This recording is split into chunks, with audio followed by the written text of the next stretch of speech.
고린도후서 7장 8절에서 16절 말씀, 신약성경 293쪽입니다. 우리 한 절씩 교독하겠습니다. 그러므로 내가 편지로 너희를 근심하게 한 것을 후회하였으나 지금은 후회하지 아니함은 그 편지가 너희로 잠시만 근심하게 한 줄을 알미라. 너희로 근심하게 한 까닭이 아니요 도리어 너희가 근심함으로 회개함에 이른 까닭이라. 너희가 하나님의 뜻대로 근심하게 된 것은 우리에게서 아무 해도 받지 않게 하려 함이라. 하나님의 뜻대로 하는 근심은 후회할 것이 없는 구원을 이루게 하는 회개를 이루는 것이요 세상 근심은 사망을 이루는 것이니라. 보라, 하나님의 뜻대로 하게 된 이 근심이 너희로 얼마나 간절하게 하며 얼마나 변증하게 하며 얼마나 분하게 하며 얼마나 두렵게 하며 얼마나 사모하게 하며 얼마나 열심 있게 하며 얼마나 벌하게 하였는가.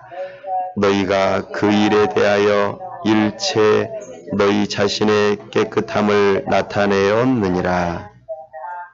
그런즉 내가 너희에게 쓴 것은 그 불의를 행한 자를 위한 것도 아니요 그 불의를 당한 자를 위한 것도 아니요 오직 우리를 위한 너희의 간절함이 하나님 앞에서 너희에게 나타나게 하려 함이로라. 이로 말미암아 우리가 위로를 받았고 우리가 받은 위로 위에 디도의 기쁨으로 우리가 더욱 많이 기뻐함은 그의 마음이 너희 무리로 말미암아 안심함을 얻었음이라. 내가 그에게 너희를 위하여 자랑한 것이 있더라도 부끄럽지 아니하니 우리가 너희에게 이른 말이 다 참된 것 같이 디도 앞에서 우리가 자랑한 것도 참되게 되었도다. 그가 너희 모든 사람들이 두려워함과 떨므로 자기를 영접하여 순종한 것을 생각하고 너희를 향하여 그의 심정이 더욱 깊었으니 다 함께요. 내가 범사에 너희를 신뢰하게 된 것을 기뻐하노라. 아멘. 우리 함께 기도하겠습니다. 하나님 아버지, 은혜와 사랑을 감사합니다.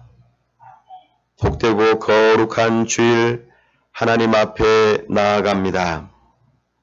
우리의 몸은 비록 서로 멀리 떨어져 있지만 우리 주 예수 그리스도의 마음을 품고 이 시간 함께 마음을 모읍니다.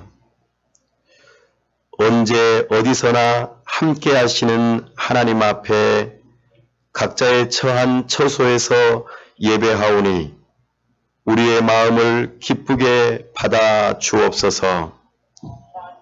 주님의 영광을 보기를 사모합니다. 우리와 함께하여 주옵소서. 특별히 하나님 앞에 간절히 간구하옵기는 이 비대면 예배가 대면 예배로 바뀌는 날이 속히 오기를 사모합니다. 우리 하나님께서 함께하여 주옵소서. 기회를 따라 주님의 몸된 교회 하나님 앞에 나아오지는 못하는 모든 심령들이 이 온라인 비대면 예배를 통하여 함께 모이기에 힘쓰는 계기가 되도록 성령 하나님 합력하여 선을 이루어 주옵소서. 하나님께서 기뻐하시는 장락제단 위에 하나님께서 함께 하시고 우리에게 성전 건축을 허락하시며 모든 일들을 진행해 가게 하시니 감사합니다. 하나님께서 시작하셨고 이 일들을 이루어 가시니 감사합니다. 우리가 기쁜 마음으로 하나님께 우리 자신을 드릴 때에 우리를 통하여 이 놀라운 일들이 이루어지게 하여 주옵소서. 하나님께서 우리의 모든 필요를 채우시며 지혜를 주시고 기독해 하셔서 이 모든 역사가 완성되도록 우리 하나님께서 은혜 베풀어 주옵소서. 주님의 몸된 교회를 통하여 영혼이 구원받고 많은 사람들이 하나님 앞에 나와 예배하는 역사가 있도록 은혜 베풀어 주시옵소서. 하나님의 사랑하시는 선교사님들, 함께 협력하는 모든 교회들 우리 하나님께서 붙들어 주시고 저들의 가정과 사역 위에 복음의 진보가 있게 하여 주시옵소서. 우리 하나님께서 이 시간 함께 하시고 영광 받으시기를 원하오며 우리 주 예수 그리스도 이름으로 기도하옵나이다. 아멘. 오늘은 화평 6번째 시간으로 회개에 합당한 열매라 하는 제목으로 주의 말씀을 선포합니다.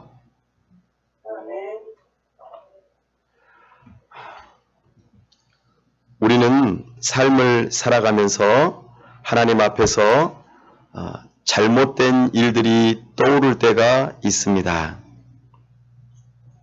이때에 우리는 회개를 해야 합니다. 회개라 하는 이 단어는 매우 중요한 단어인데 내가 생각하고 있던 것을 바꾸는 것입니다. 내가 행동하고 있던 그 길을 바꾸는 것입니다. 그리고 하나님 앞으로 나아가는 것입니다. 이것이 회개입니다. 오늘 우리가 읽었던 본문 고린도 후서는 사도 바울이 고린도 교회를 향하여서 두 번째로 편지를 보낸 내용입니다. 고린도 교회는 무역이 매우 발달한 도시입니다. 무역이 많이 발달하였다 하는 것은 사람들이 돈벌이가 잘 되고 그리고 부유한 삶을 살아간다는 것을 의미합니다. 돈이 많이 흐르는 그 장소에 고린도 교회가 생겨났습니다. 고린도 교회는 사도 바울이 복음을 심었던 곳입니다.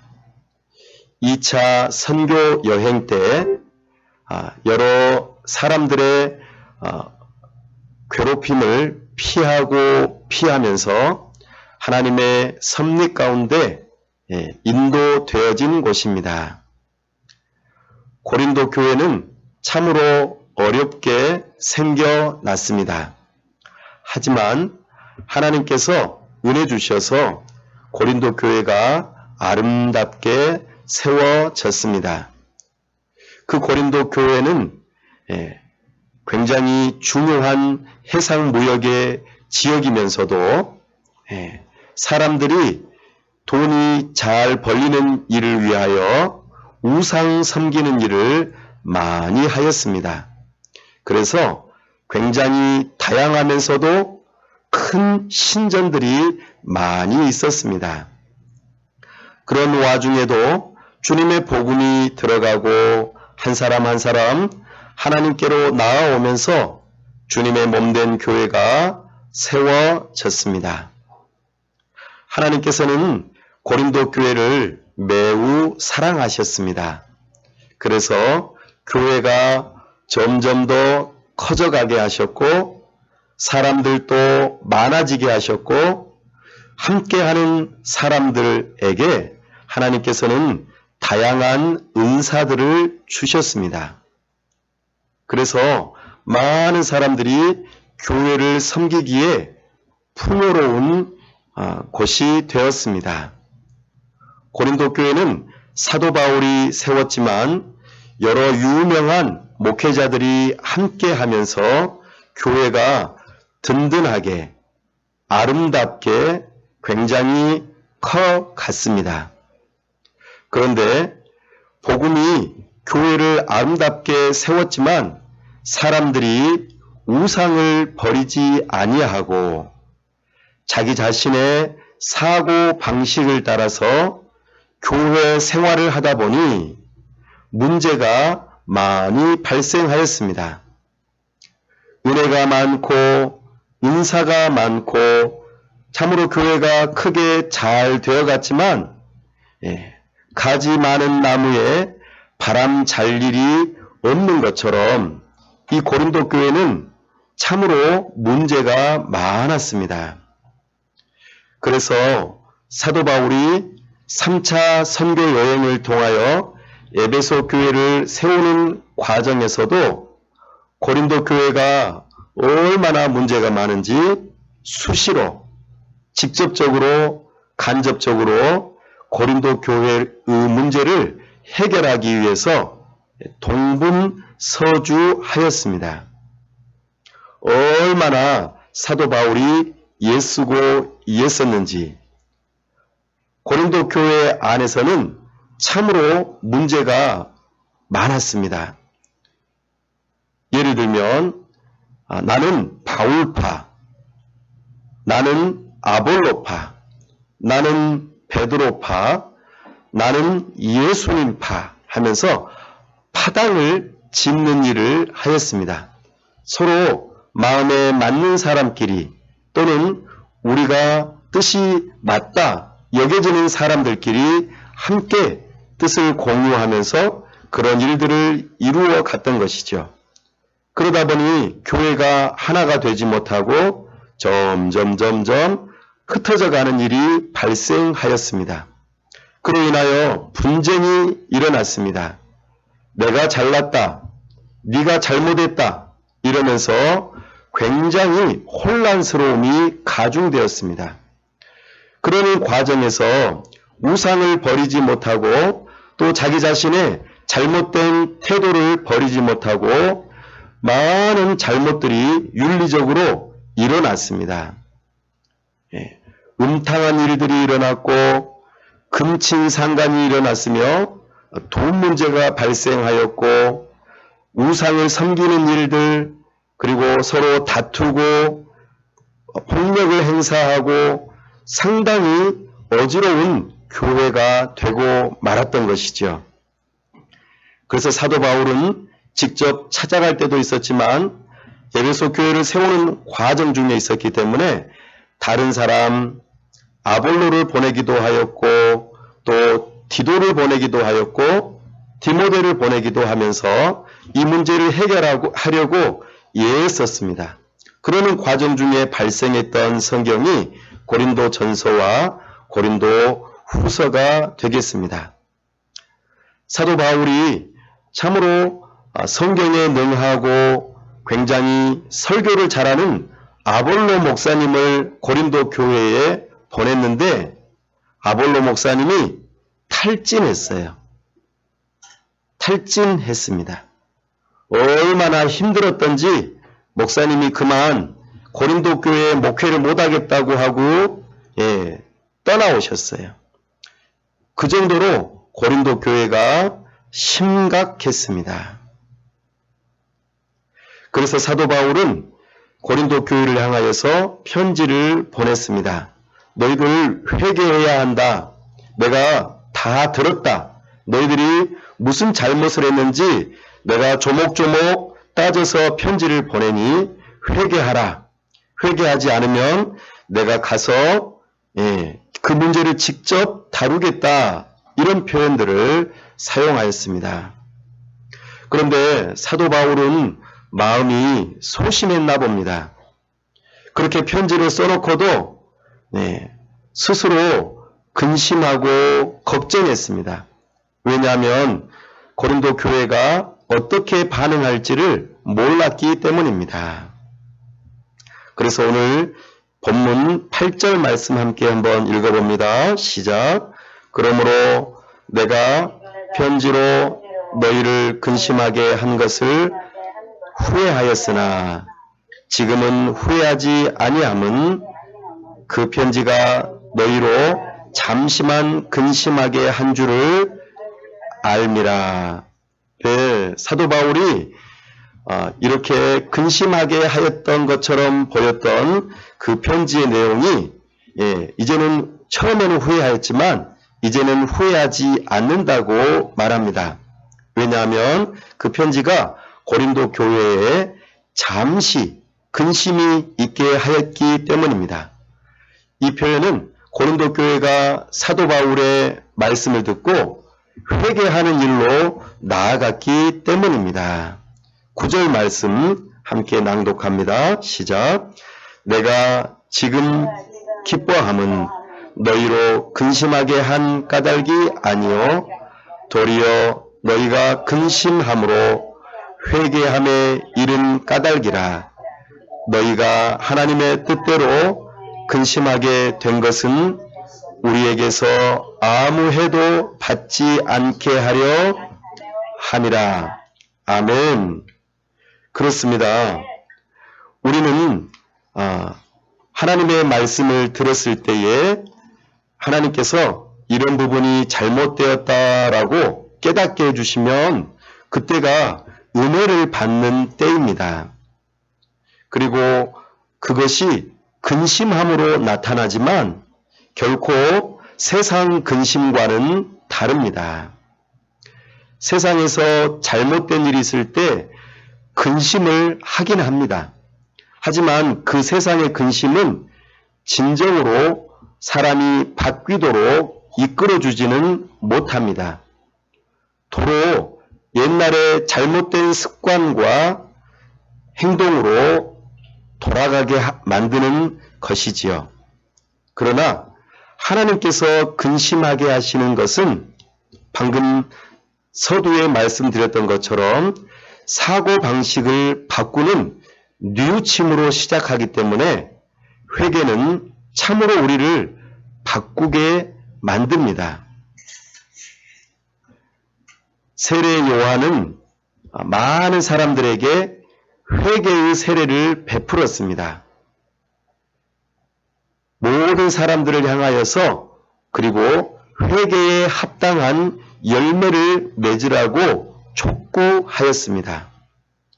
회개는 마음속으로 불편한 근심만을 갖는 것이 아니라 반드시 사고방식을 바꾸는 것입니다.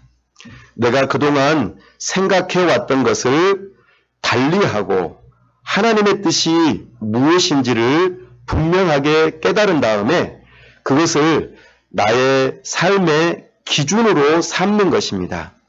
이것이 회개의 시작인 뉘우침입니다. 많은 사람들이 기독교를 향하여서 비난합니다. 왜냐하면 기독교를 믿는 사람들은 잘못된 일이 있으면 회개만 하면 다 죄 용서 받으니까 또 죄를 짓고 또 죄를 짓고 날마다 회개하면서 죄를 지으면은 무슨 소용이 있느냐라고 비난합니다. 이것은 진정한 회개의 모습이 아닙니다. 회개는 생각을 바꾸는 것으로부터 시작해서 태도가 바뀌고 진정으로 화해의 관계가 있으며 행동이 바뀌는 것이 회개입니다.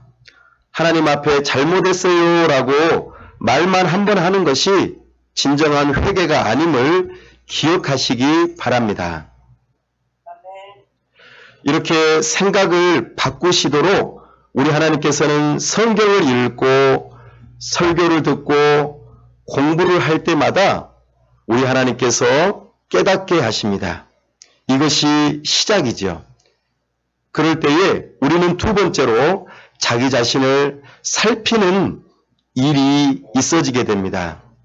두 번째 회개의 과정은 자기 성찰입니다. 성령 하나님께서 우리의 마음 깊은 곳에서부터 생각나게 하시는 나의 잘못된 행동, 말, 태도들을 우리는 살펴보아야 합니다. 그것을 6가지로 정리해 보았습니다. 첫 번째는 혀를 무기로 사용하는 것입니다. 다른 사람을 향하여서 함부로 말하는 것, 원망과 불평하는 것, 거짓말하는 것, 수군수군하는 것, 중상하는 것, 무익한 말을 통하여 유머를 자아내려고 하는 그런 태도들. 혀는 매우 부드럽지만 마치 칼과 같아서 예리합니다. 사람의 마음을 후벼 파고 찔러서 정말로 우리가 상처받도록 하게 하는 것이 혀입니다. 우리는 성경을 읽어갈 때에 자기를 성찰하시면서 혀를 무기로 사용한 적은 없는지 살펴보시기 바랍니다. 두 번째로 다른 사람을 통제하려고 하는 것입니다.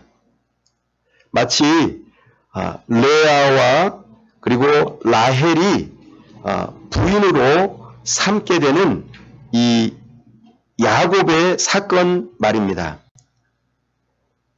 야곱의 삼촌 라반은 야곱이 둘째 딸 라헬을 좋아하는 것을 알고 그것을 이용하여 먼저 첫 번째 딸인 레아를 먼저 부인으로 주고 두 번째 딸 라헬을 얻고 싶으면 또 나를 위해서 7년 동안 봉사해라. 그러면 둘째 딸을 주겠다 했던 구약의 내용을 얼른 떠올려 보면 우리는 알 수 있습니다. 내가 가지고 있는 권력과 다른 사람의 필요를 교묘하게 이용해서 다른 사람을 통제하려고 했던 그런 모습이 있는지를 살펴보십시오. 이 시간도 이런 말씀을 들으면서 성령 하나님께서 생각나게 하신 것이 있다면 그 부분이 우리 하나님께서 회개를 촉구하시는 대목입니다. 세 번째로는 약속을 깨는 것입니다. 우리는 신실한 삶을 살아야 하고 하나님과 사람 앞에서 한 약속을 지키도록 애써야 합니다. 그러나 우리는 약속을 쉽게 저버리고 깬다면 이것은 서로의 분열이 일어나고 화평케 하지 못하는 일로 나타납니다. 나의 삶 가운데 약속을 자주 깨는 일이 없는지 살펴보시기 바랍니다. 네 번째로는 권위를 존중하지 않는 것입니다. 권위라고 하는 것은 하나님으로부터 오는 권위입니다.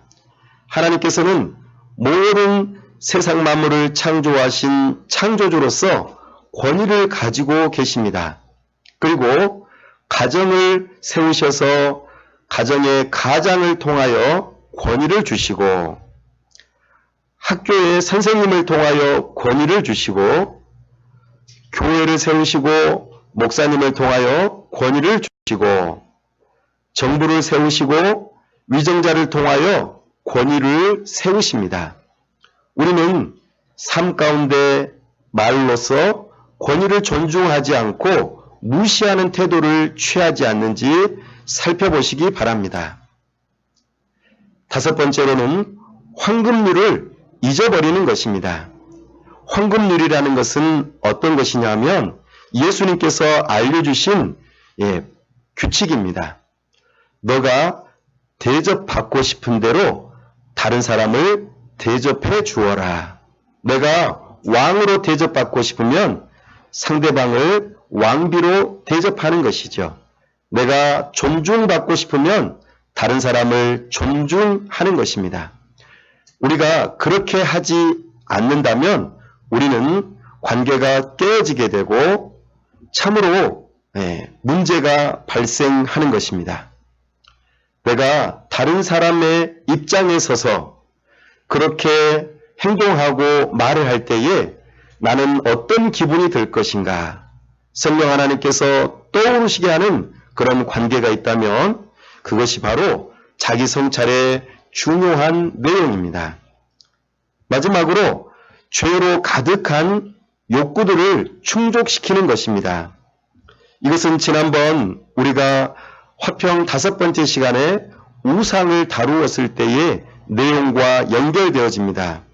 육체의 만족을 위한 음란한 욕구들, 교만과 항상 나는 올바르고 싶은 그런 욕구들, 돈이나 다른 물질에 대한 소유를 사랑하는 욕구들, 사람을 하나님보다도 더 두려워하는 그런 욕구, 그리고 우리가 마땅히 좋은 것들로 그렇게 여겨지는 것들을 지나치게 바라는 욕구들, 이런 것들이 바로 하나님 앞에서 죄로 가득한 욕구들을 충족시키려고 하는 태도입니다. 우리가 성경을 읽다가 예배를 드리는 가운데 하나님의 말씀을 묵상하는 가운데에 이런 일들이 떠오르신다면 성령 하나님께서 회개의 일들을 이루어 가신다는 것을 기억하시기 바랍니다. 이렇게 성령 하나님께서 우리의 생각을 바꾸시고 자기 자신을 살피게 하셨다면 이제는 회개에 합당한 열매를 맺기 바로 전까지 오게 된 것입니다. 우리는 우리의 잘못에서 벗어날 수 있는 회개의 열매 맺기 바로 전 단계인 곧 고백이라고 하는 것을 반드시 하셔야만 합니다. 회개의 과정에서 반드시 필요한 내용입니다. 하나님께서는 우리가 다른 사람들에게 어떻게 죄를 지었는지 보여주시기도 하시지만 그 잘못에서 해결되고 해방될 수 있는 길까지도 동시에 열어주시는 복음을 제시한다는 것을 기억하시기 바랍니다. 그 방법이 바로 고백입니다. 하나님 앞에서, 사람 앞에서, 교회 앞에서, 가정의 자녀들 앞에서, 여러 사람들 앞에서 고백하는 것, 이것만큼 우리의 죄책감과 그리고 하나님 앞에서의 잘못된 것, 다른 사람들 앞에서의 잘못된 것을 벗어버리고 자유하며 회개에 합당한 열매를 맺을 수 있는 가장 좋은 방법인 것을 기억하시기 바랍니다. 첫 번째로 내가 잘못한 것이 떠올랐다면 거기에 관련된 모든 사람들에게 나의 잘못은 이것이라고 고백하시기 바랍니다. 이것이 첫 번째입니다. 하나님 앞에서 다른 사람과 상관없이 내 마음속으로 잘못한 것이 있다면 하나님 앞에서만 죄를 고백하면 됩니다. 그러나 나의 사랑하는 부부 관계에서, 가족 관계에서, 교회 관계에서, 다른 외부의 사람들과의 관계에서 문제가 있다면 그 관련된 모든 사람들에게는 나의 잘못은 이것입니다 라고 말하는 것이 매우 중요합니다. 이때에 우리는 어떤 방식으로 말하는지 주의해야 합니다. 만약, 그러나, 아마도 이런 말들을 넣어가지고 고백하시면 안 됩니다. 나는 잘못했어. 그러나 너도 잘못했어. 이런 식으로 말을 하게 되면 자기 자신의 잘못을 제대로 고백한 것이 아닙니다. 모든 고백은 1인칭으로 하셔야 합니다. 내 자신의 잘못을 관련된 사람들에게 정직하게 그냥 고백하는 것입니다. 이것이 매우 중요합니다. 고백할 때에는 구체적으로 인정하면서 하셔야 합니다. 대충 두루뭉술하게 넘어가듯이 그렇게 자기 잘못을 인정해서는 안 됩니다. 구체적으로 나는 이런 잘못이 있어 라고 말하는 것이죠. 우리는 이것이 매우 중요합니다. 하나님 앞에서도 그렇고 사람들 앞에서도 우리는 자기 자신의 죄를 고백할 때, 그리고 다른 사람들에게 말을 할 때에 도매급으로 말을 해서는 안 됩니다. 소매급으로 구체적으로 가격을 따지듯이 하나씩 항목을 한 번에 하나씩 말하시기 바랍니다. 그렇게 될 때에 우리는 고백의 효과를 얻을 수 있습니다. 나아가 이것이 상처 준 것을 시인하시기 바랍니다. 상처를 주었다는 것을 시인하지 않는 것은 제대로 된 고백이 아닙니다. 사람들은 저를 포함해서 많은 사람들이 가장 어려워하는 것이 무엇이냐면 나의 잘못을 시인하는 것입니다. 그래, 맞다. 하나님께서 이렇게 말씀하신 것이 맞다. 내가 잘못했다. 라고 시인을 하는 것이 가장 어렵습니다. 왜냐하면 자존심 상하는 일이기 때문입니다. 내가 이런 잘못을 했다는 것을 시인하는 것은 매우 어렵지만 이 과정을 넘어갈 때에 하나님께서는 놀라운 은혜를 주십니다. 이것이 꽃이 피는 과정이니 두렵고 떨리는 마음이 있더라도 시인하는 것을 놓치지 마시기 바랍니다. 그리고 이렇게 고백한 후로 나타나는 결과들이 있다면 겸손하게 받아들이시기 바랍니다. 어떤 결과를 낳게 될지 우리는 알 수 없어서 두려운 마음이 있을지라도 하나님 앞에, 사람들 앞에 고백하는 것을 두려워하지 마십시오. 이것이 우리에게는 효과적인 일들이 발생되기 때문입니다. 그리고 나아가 자신의 행동을 이제는 바꾸는 일을 해보십시오. 그리고 마지막으로 용서를 구하고 시간을 주시기 바랍니다. 대부분의 경우 남자들은 이렇게 고백을 하고 난 다음에 괜찮아, 우리 없었던 일로 하자, 아니면 용서할게, 이런 식으로 말을 함에 있어서 남자들은 빠르게 반응합니다. 그러나 여자분들은 조금 시간이 필요할 수 있습니다. 당장에 당신을 용서합니다. 당신을 받아들입니다. 이런 말을 하지 않을 수도 있습니다.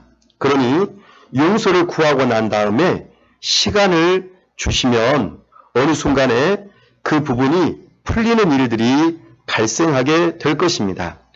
혹시 용납하지 않고 용서한다는 말을 하지 않더라도 기다리시기 바랍니다. 이렇게 하나님 앞에, 사람들 앞에 고백하는 일들이 일어날 때에 우리에게는 놀라운 열매들이 맺어지게 됩니다. 먼저는요, 내 자신에게 있어서 큰 변화가 일어납니다. 죄에 대하여, 우상에 대하여 하나님 앞에서 그 무거운 짐을 내가 벗어버릴 수 있습니다. 자유한다는 뜻입니다. 이것은 매우 중요한 일입니다. 죄에서 노임을 받고 죄책감에서 노임을 받고 관계가 회복되어지는 이런 열매는 세상이 줄 수 없는 화평이요 평안입니다. 그러니 꼭 기억하시고 이 일을 행하시기 바랍니다. 그럴 때에 우리에게 가장 중요한 열매 맺는 방식은 첫 번째로 기도하는 것입니다. 성령 하나님, 저를 도와주세요 라고 하는 것이죠. 두 번째로는 주 안에서 기뻐하십시오. 그 죄의 무거운 짐을 벗을 수 있다는 것에 대해서 말이죠. 그리고 용납받고 용서받는다는 것에 대한 그 놀라운 경험을 통해서 기뻐하시기 바랍니다. 그리고 나아가 계속해서 어찌하면 이 관계가 회복될 수 있는지 연구하고 또한 반복적으로 실행하는 일들을 하는 것입니다. 이것이 우리가 회개에 합당한 열매를 맺는 중요한 방법입니다. 말씀을 정리합니다. 오늘 우리는 화평을 주제로 회개에 합당한 열매들을 어떻게 하면 맺을 수 있는지 그 방법을 나누었습니다. 첫 번째는 뉘우침이었습니다. 뉘우치는 것은 사고 방식을 바꾸는 것입니다. 우리 하나님께서 주신 말씀 11절 말씀 한 번 더 낭독하겠습니다. 시작. 보라, 하나님의 뜻대로 하게 된 이 근심이 너희로 얼마나 간절하게 하며 얼마나 변증하게 하며 얼마나 분하게 하며 얼마나 두렵게 하며 얼마나 사모하게 하며 얼마나 열심 있게 하며 얼마나 벌하게 하였는가. 너희가 그 일에 대하여 일체 너희 자신의 깨끗함을 나타내었느니라. 아멘. 방금 이렇게 하나님의 뜻대로 하는 근심은요, 성령 하나님께서 사도 바울의 표현을 빌리자면 얼마나 라고 하는 이 단어가 7번 쓰여졌습니다. 얼마나. 그래서 내가 왜 또 죄를 지었던가, 내가 얼마나 지금 성령 하나님께서 나의 이 죄를 생각나게 하셔서 예수님의 그 핏값을 생각나게 하시고 참으로 내가 이 죄를 또 지었구나 하면서 분하게 만드시고 이 죄로 인해서 하나님 앞에서 두려운 마음을 가지게 하고 그리고 스스로를 책망하면서 벌하게 하면서 하나님 잘못했습니다. 용서해 주세요. 그리고 내가 어떻게 하면 이것을 회복할 수 있겠습니까? 하나님께서 주셨던 화평을 어떻게 하면 다시 회복하고 평안을 누릴 수 있을까요? 얼마나 라고 하는 이 단어들을 반복해서 쓰면서 그리고 자기 자신의 죄된 본성을 부인하고 이제는 주님 뜻대로 살기를 원합니다. 이런 식으로 회개하는 모습들이 나타나는 것이죠. 이런 모습들이 있어질 때에 13절 말씀이요. 시작. 이로 말미암아 우리가 위로를 받았고 우리가 받은 위로 위에 디도의 기쁨으로 우리가 더욱 많이 기뻐함은 그의 마음이 너희 무리로 말미암아 안심함을 얻었음이라. 네, 회개를 통하여 관계가 회복되어질 때 우리 안에 위로가 있고 기쁨이 있고 안심함이 있다는 것이죠. 참으로 고린도 교회는 사도 바울의 근심케 하는 회개의 촉구의 말씀을 듣고 모든 것들이 하나하나 제자리를 찾아가며 변화되어지는 일들이 있었습니다. 디도에게 이 소식을 들었을 때에 사도 바울은 매우 기뻤던 것이죠. 그리고 고린도 교회가 하나님의 말씀을 따라 순종하는 모습을 바라보면서 자기 자신의 자랑으로 삼았다 하는 것입니다. 저와 우리 장락교회 모든 성도님들은 하나님의 말씀을 따라 회개에 합당한 열매를 맺음으로 저에게도 자랑거리가 되면 좋겠습니다. 우리 서로에게도 자랑거리가 되면 좋겠습니다. 우리 장락교회 사람들은 하나님의 말씀을 따라 순종하는 사람들이야.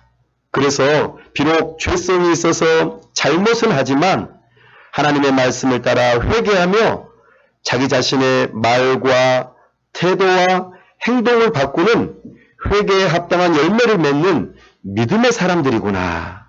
이런 자랑거리가 될 수 있기를 원합니다. 네, 그래서 16절 말씀 한 번 더 낭독합니다.